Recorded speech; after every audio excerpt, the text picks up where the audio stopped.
keynote speech, Advancing Workplace Safety Through Digital Transformation. And this will be given by Mr. Stephen Douglas Tucker, the Health and Safety Director of Beam Suntory Global. Mr. Tucker has been leading global strategies for security, health and safety since 2016 at Beam Suntory, a world leader in premium spirits. Before joining Beam Suntory, he held senior roles at the Kellogg Company, overseeing environment, health and safety, EHS, at multiple manufacturing operations across North America. His previous experience also includes serving as the Director of Quality and EHS at WestRock, where he was responsible for 12 manufacturing locations in the pizza box division. With a deep knowledge in EHS, he is also an active member of the Distilled Spirits Council of the United States, Fire Protection Committee, and the Safety and Risk Management Committee. We're honoured to have him here to share his extensive professional experience and insights with us today. Please join us in welcoming to the rostrum Mr. Steve Tucker. Thank you, Mr. Linton. I need to thank you. I have my 30-year class reunion coming up, and that very regal introduction is going to be replayed at that moment. Very excited to be here and talk to you today. I want to start just telling you about my amazing mother. I may have the best mother in the world, and I'll get some arguments about this, but she's incredible.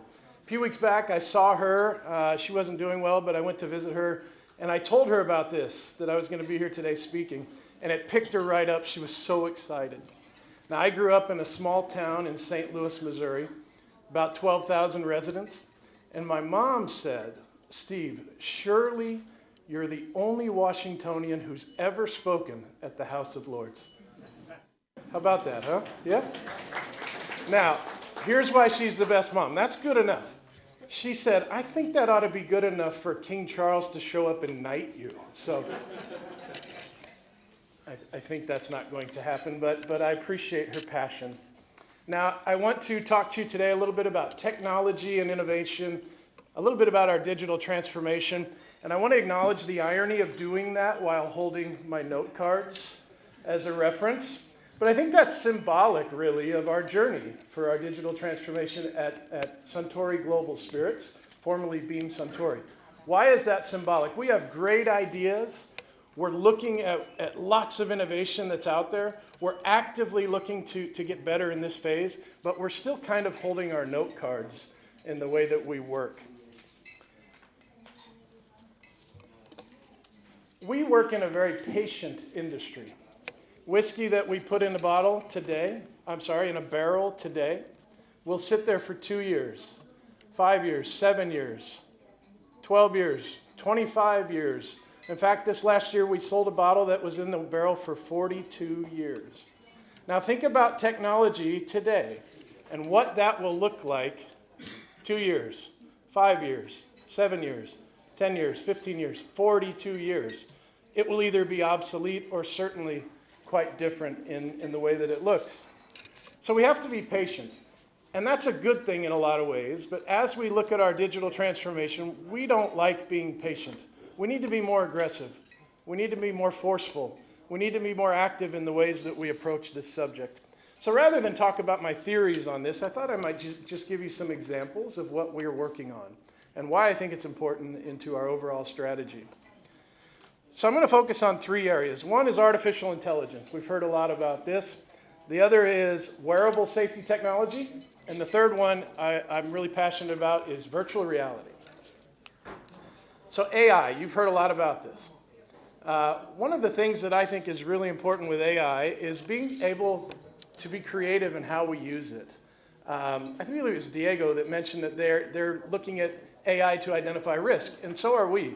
Right now we're in a pilot phase of using AI to our security cameras, and it basically watches workers. Now that's not all that unique. There's a lot of this technology out there. In fact, you could go buy it off a shelf right now and have it installed in the next 3 or 4 months. What I think is unique about it is we can take that camera footage and change behaviors in real time. I can watch someone go up a step ladder not using 3 points of contact, And I can use a smart speaker tied in through the AI technology to correct that behavior as it happens. Now that is powerful technology. When you see a hazard and you can correct it as it happens. We of course can do that now with our own eyes, but I can't be everywhere. Our team can't be everywhere. There are actions happening right now in our plants that aren't the safest actions that we would like, and being able to have that capability is a phenomenal opportunity. So that's one area that we're working on that will really, I think, transform our abilities. Now there's a lot that goes with that. You can imagine what that might do to morale, to people that might think they're being watched all the time. To having a speaker right now say, Steve, you're talking too long. You're not talking loud enough. Be better, right? That would be intimidating. That would be awkward. So part of our patience, the benefit of being patients, is trying to understand these things, trying to communicate with our teams in a way that we show them why we're doing this, rather than just throwing it right down their throats.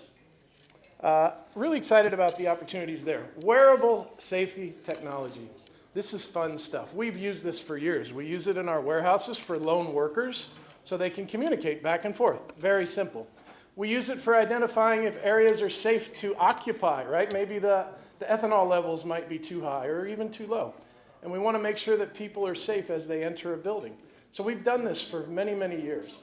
But our number one cause of injury across the globe, for as long as I've been at this company for 8 years, is hands being pinched between barrels, or barrels between a beam or barrel and what we call dunnage, but your finger or hand being trapped between a barrel and another object. It happens so often, I can almost copy and paste last month's injury and put it in this month's deck, right? Very common. About a month ago, I was watching my neighbor. He got a new dog, and he didn't want to put in a fence, right?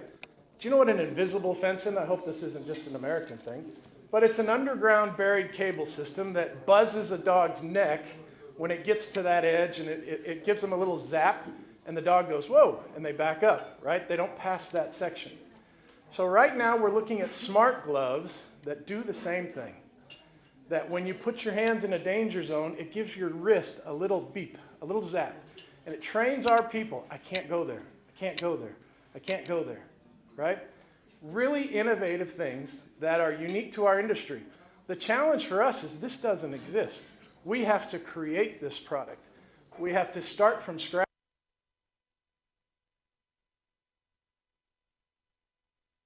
That will help develop these things and be able to do this. The other benefit that it really gives us is data. So if I have one injury a month like this, I know I have one incident, right? I don't know how many times that's happening. That one person is likely rolling in Kentucky 300 barrels a day. 300 barrels a day. One time that month, one person got hurt. 300 people times 60 people a day. 300 barrel rolls times 60 people a day times how many sites around the world are rolling barrels and one person messed up. I still don't know how often that hand is getting into that danger zone, right? So this can give me that idea of not only telling me how often it's happening, but where it's happening most. The potential is incredible. But something like a smart glove didn't exist a few years ago. Right now we have this opportunity to use this technology to really challenge the ways that we work in areas where technology didn't exist for decades, for centuries even. Another thing that we're really working on now in the United States is heat stress. It's a real challenge for us. In fact, there's a proposal right now for OSHA, our governing regulating body, to create a standard that will hold companies accountable. Now, I'm not afraid of that standard. In fact, we do most of what's proposed in that standard. But I can use biometric data that someone can wear to understand what their sweat levels are, what the salt content is in their sweat, how likely they are to be at risk for an injury for a heat-related incident, for example. So it's really a cool opportunity to drive some change. I want to go back to AI. One of the things that I am responsible for at our company, which I'm very passionate about, is mental wellness. I didn't know much about AI. I started playing around with ChatGPT. Anybody done this before? Okay, I see a hand. Thank you. Thank you for the volunteer back there. I appreciate that. ChatGPT is, I'm kind of a moron when it comes to this stuff, and I wanted to learn more. One day I started talking to it, started asking questions. I don't know if you know this, it will talk back to you, okay? You can have a conversation with ChatGPT, so much so that after 20 minutes, when my free trial ran out of time and it stopped talking to me, I forgot I was talking to something in the sky, right? For some reason, my brain identified having a real, honest conversation with this thing. Now think about the opportunities with mental wellness, with loneliness, with people who are on the verge of calling a suicide hotline number, and the opportunity to have a friend right there, immediately, before you ever get to that point. So we're actively working on our mental wellness and AI to create a bot that can help with loneliness and drive people towards a safe space that maybe gets you into an area where you're not as scared as you used to be. So big opportunity there. Lastly, I want to talk about virtual reality. I tell everybody that I'm a behavioral scientist. I like to watch what people do. I like to try to understand why they do it. And then I try to manipulate behaviors, as bad as that might sound. I try to manipulate behaviors that benefit their safety, their well-being. Not only them, but it benefits our company. So as a behavioral scientist, I think virtual reality is a huge opportunity for us to create safe spaces where I can put you in, quote, danger. I can let you feel unsafe in a safe way. Why is that so important?